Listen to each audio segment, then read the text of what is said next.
ಆತ್ಮೀಯ H16 news ಅರ್ಥಾತ್ ಹೇ ಸೀತಾರಾಮಗೆ ಸ್ವಾಗತ. ನಾನು ನಿಮ್ಮ MI ಅಥವಾ ಮಲ್ಲಪ್ಪ ಜೋತಾವಾರ್. ಆತ್ಮೀಯ, ಈಗ ತಾವು ದಿನ ಸುದ್ದಿಗಳನ್ನು ಅದರ ಜೊತೆಗೆ ವಿಶೇಷತೆಗಳನ್ನ ನೋಡ್ತಾ ಹೋಗಿ ವಿಶೇಷ ಈ ಮೊದಲನೇ ಸುದ್ದಿಯನ್ನು ನೋಡಿ.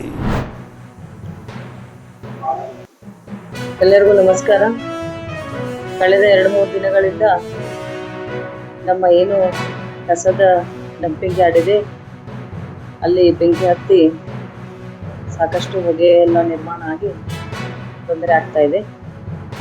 ನಾವು ಸತತವಾಗಿ ಯಾವಾಗ ಬೆಂಕಿ ಹತ್ತಿದೆ ಆವಾಗ ನಮಗೆ ಮಾಹಿತಿ ಬಂದ ತಕ್ಷಣವೇ ನಾವು ಮಾನ್ಯ ಆಯುಕ್ತರು ಹಾಗೂ ವಲಯ ಕಚೇರಿ ಆಯುಕ್ತರು, ಅದೇ ರೀತಿ ನಮ್ಮ ಪೌರ ಕಾರ್ಮಿಕರು ಹಾಗೂ ಎಲ್ಲ ನಮ್ಮ ಭದ್ರತಾ ಸಿಬ್ಬಂದಿಯವರು ಸಹ ಅಲ್ಲಿ ಹೋಗಿ ಅಲ್ಲಿ ನಿಂತ್ಕೊಂಡು ಸತತವಾಗಿ 3-4 ದಿನಗಳಿಂದ ಅಲ್ಲಿ ಬೆಂಕಿ ನಂದಿಸುವ ಕಾರ್ಯವನ್ನು ಬಹಳ ಚುರುಕು ಮಾಡಿದ್ದೇವೆ. ಅದೇ ರೀತಿ ನಿನ್ನೆ ನಾನು ಹೋಗಿ ಅಲ್ಲಿ ಸ್ವತಃ ಸ್ಥಳ ಪರಿಶೀಲನೆ ಮಾಡಿದಾಗ ನಾವು ಏನು ಮುಂದ್ಗಡೆಯಿಂದ ಹೋಗ್ಲಿಕ್ಕೆ ಕಸದ ಗಾಡಿ ಆಗ್ಬೋದು ಅಥವಾ ಈ ರೀತಿ ಏನು ಘಟನೆ ಆದಾಗ ಅಲ್ಲಿ ಹೋಗ್ಲಿಕ್ಕೆ ಅನುಕೂಲಗಳನ್ನ ಮಾಡಿದ್ವಿ.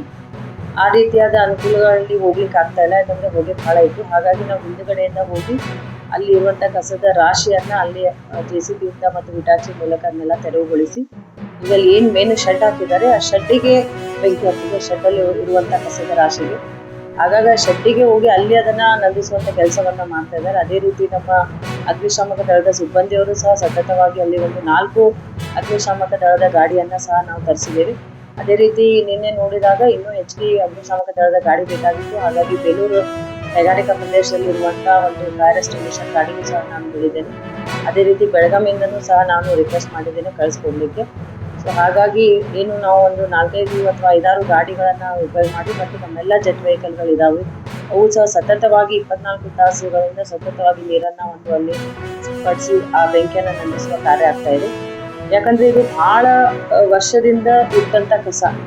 ಹಾಗಾಗಿ ಇದು ಪ್ರತಿ ವರ್ಷ ಅಲ್ಲಿ ನಾವೇನು ಕಸವನ್ನ ಹಾಕ್ತಿವಿ, ಡಂಪ್ ಮಾಡ್ತೀವಿ, ಅದನ್ನ ಪ್ರೊಸೆಸ್ ಅಂತ ಮಾಡುವಂತ ಕೆಲಸವನ್ನ ಸಹ ನಾವು ಈಗ ಕೈಗೆತ್ತಿಕೊಂಡಿದ್ದೇವೆ. ಹಾಗಾಗಿ ಮುಂಬರುವ ದಿನಗಳಲ್ಲಿ ಈ ರೀತಿಯಾದ ಯಾವುದೇ ಒಂದು ಅಹಿತಕರ ಘಟನೆ ಆಗ್ಬೋದು ಅಥವಾ ಇದು ಯಾವ ರೀತಿಯಾದ ಸಾರ್ವಜನಿಕರ ತೊಂದರೆ ಆಗ್ತಿದೆ ಅದು ಯಾವುದು ಆಗದ ಹಾಗೆ ನಾವು ಮುನ್ನೆಚ್ಚರಿಕೆ ಕ್ರಮವನ್ನು ವಹಿಸ್ತೇವೆ. ಯಾಕಂದ್ರೆ ಪ್ರತಿ ವರ್ಷ ಬೇಸಿಗೆ ಸ್ಟಾರ್ಟ್ ಆತಂದ್ರೆ ಈ ರೀತಿಯಾದ ಘಟನೆಗಳು ಆಗ್ತಾ ಇತ್ತು ಅಂತಂದು ಎಲ್ಲರ ಹತ್ರ ನಾವು ಕೇಳ್ಪಟ್ಟಿದ್ದೀವಿ ಮತ್ತು ನಾವು ಸಹ ನೋಡಿದ್ವಿ. ಆದ್ರೆ ಈ ಸಾರಿ ಅದು ಸ್ವಲ್ಪ ಜಾಸ್ತಿ ಆಗಿದೆ. ಹಾಗಾಗಿ ಅದನ್ನ ನಾವು ಮುನ್ನೆಚ್ಚರಿಕೆ ಕ್ರಮವಾಗಿ ವಹಿಸಿ ಅದನ್ನ ಕ್ರಮ ಕೈಗೊಳ್ತೇವೆ ಮತ್ತು ಯಾವುದೇ ರೀತಿಯ ತೊಂದರೆಗಳಾಗದ ಹಾಗೆ ನಾವು ಮುನ್ನೆಚ್ಚರಿಕೆಯನ್ನು ವಹಿಸ್ತೇವೆ ಅಂತ ಹೇಳಕ್ಕೆ ಬಯಸ್ತೇವೆ. ಏನಪ್ಪ ಅಂದರೆ ಪಬ್ಲಿಕ್ ಹೇಳ್ತಾ ಇರೋದು, ಕೆಲವು ದಿನಗಳ ಹಿಂದೆ ಈ ಟ್ಯಾಂಕರ್ನಲ್ಲಿ ಕೆಮಿಕಲ್ ಬರ್ತದೆ, ಬಯೋ ಕೆಮಿಕಲ್ಲು ಏನು ಆ್ಯಸಿಡ್ ಏನು ಗೊತ್ತಾಗ್ತಾ ಇಲ್ಲ. ಟ್ರೋಲಿಂಗ್ ಈ ಅನಂತಪುರ ಗುಂಟಕಲ್ಲು ಮತ್ತು ಬಳ್ಳಾರಿ ಮುಂಡ್ರಿಗೆ ಹೋಗತಕ್ಕಂಥ ಬೈಪಾಸ್ ಹೈವೇದಲ್ಲಿ ಪ್ರತಿ 4-5 ತಿಂಗಳಿಂದ ಬಿಡ್ತಾ ಇದ್ದಾರೆ. ಈ ಏನು ಕೆನಾಲ್ನಲ್ಲಿ ಯಾರು ಸಿಬ್ಬಂದಿಗಳಿದಾರಲ್ಲ ಇಲ್ಲಿ 4 ತಿಂಗಳಿಂದ 5 ತಿಂಗಳವರೆಗೆ ಇಲ್ಲಿ ಕಾಯ್ತಾ ಇದ್ದಾರೆ. ಇವತ್ತು ಬೆಳಗಾವಿ ಮುಂಜಾನೆ 3:15 ಅಥವಾ 4 ಗಂಟೆ ಒಳಗಡೆ ಈ ಲಾರಿ ಎಂಬುದು ಟ್ಯಾಂಕರ್ ಗಾಡಿ ಎಂಬುದು ಸಿಕ್ಕಿಲ್ಲ. ಈ ಗಾಡಿ ಒಂದು ನಂಬರ್ ಏನಿದೆ TN 1477 ಒಂದಿದೆ. ಆಮೇಲೆ ಇನ್ನೊಂದು K110519 ಅಂತ ಒಂದು ನಂಬರ್ ಇದೆ. ಅವನು ಏನು ಗಾಡಿ ಆಮೇಲೆ ಇಲ್ಲಿರ್ತಕ್ಕಂಥ ಲೋಕಲ್ ನಮ್ಮ ವಿಲೇಜ್ ಅಕೌಂಟ್ ಸಾರಿಗೆ ಹೇಳಿದ್ರೆ ಅವರು ಇಮಿಡಿಯೇಟ್ಲಿ ಬಂದಿದ್ದಾರೆ, ಅಣ್ಣವರು ಬಂದಿದ್ದಾರೆ, ಇಲ್ಲೆಲ್ಲ ರೈತರು ಬಂದಿದ್ದಾರೆ. ಈ ನಾವೆಲ್ಲ ದಾರ್ಯಾಗ ಹೋಗೋರೆಲ್ಲ ನಿಂತ್ಕೊಂಡು ಇಷ್ಟು ಜನ ಇದು ಮಾಡ್ತಾ ಇದ್ವಿ.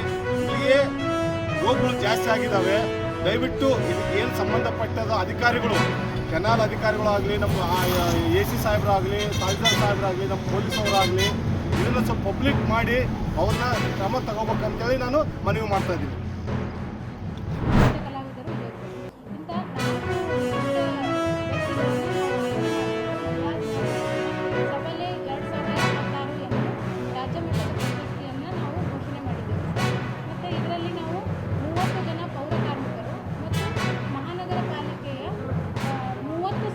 ವಿಶೇಷ ಸಂಘಗಳನ್ನು ಆಯ್ಕೆ ಮಾಡಿಕೊಂಡು ಈ ಮಹಿಳಾ ಸದಸ್ಯರಿಗೆ ನಾವು ಗೌರವ ಸಲ್ಲಿಸಬೇಕು.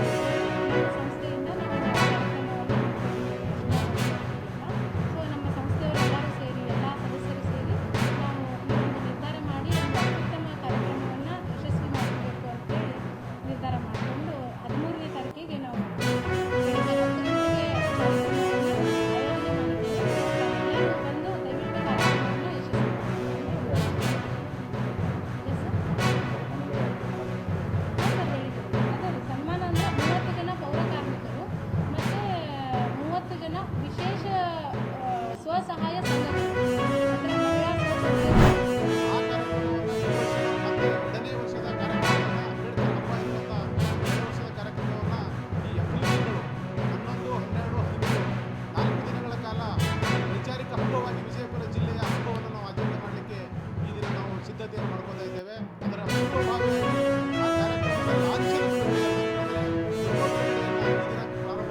ವಿಶೇಷವಾಗಿ ನಾವು ಬಾಬಾ ಸಾಹೇಬ್ ಅಂಬೇಡ್ಕರ್ ಆಶಯದಂತೆ ಎಲ್ಲ ತಳು ಸಮುದಾಯಗಳು ಕೂಡ ಇಡೀ ಭಾರತ ದೇಶದ ಎಲ್ಲ ಶೋಷಿತ ಸಮುದಾಯಗಳು ಎಲ್ಲ ಜನವರ್ಗಗಳು ಕೂಡ ಬಾಬಾ ಸಾಹೇಬ್ ಅಂಬೇಡ್ಕರ್ ಅವರ ಆಶಯದಂತೆ ನಾವೆಲ್ಲರೂ ಕೂಡ ಭಾರತವನ್ನು ಕಟ್ಟಬೇಕಾಗಿದೆ, ಸಂವಿಧಾನದ ಆಶಯದಂತೆ ಭಾರತವನ್ನು ಉಳಿಸ್ಕೊಳ್ಬೇಕಾಗಿದೆ.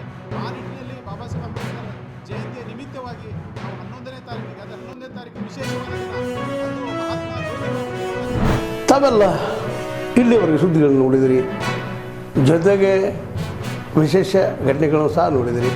ಅದು ನಿಮಗೇನು ಅನ್ನಿಸ್ತು? ನಿಮಗೆ ಲೈಕ್ ಮಾಡಿರಿ, ಶೇರ್ ಮಾಡಿರಿ, ಕಾಮೆಂಟ್ ಮಾಡಿರಿ, ಜೊತೆಗೆ ಸಬ್ಸ್ಕ್ರೈಬ್ ನಿಲ್ಲಿಸ್ಬೇಡ್ರಿ. H16 ನ್ಯೂಸ್ ಅರ್ಥಾತ್ ಈ ಸಿದ್ದರಾಮಯ್ಯ ಸತ್ಯದ ಕೈಗೊಂಡು ವಂದನೆಗಳು.